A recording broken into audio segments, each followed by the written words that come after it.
how to buy Sherex coin token. So this token came under the symbol of SHRX.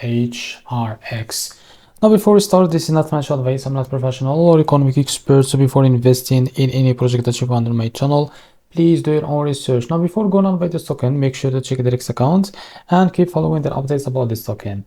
Now, as you can see, this token, it's available on CoinMarketCap. To be able to buy this token, click here to copy the token address. As you can see, this token address is under the BNB Smart Chain Network. Now, open your BitKit wallet. For that, go to your wallet and select the BNB chain as a network. Now, click on this plus icon and paste the token address here. So as you can see, this also going to click on this plus icon to add it to your wallet. Now, go back to your wallet and find your token that you just added called the SHRX. Now, click on it. After that, click on swap, switch from here, and from the top, select the token that you want to buy with, for example, USDT, and here you can type how much you want to buy. So here you will be able to see how much you receive, as you can see on this token here. As you can see now, here click on swap and you will be able to buy this token. So this is also by SHRX token. If you found this video helpful, please like and subscribe. See you next video.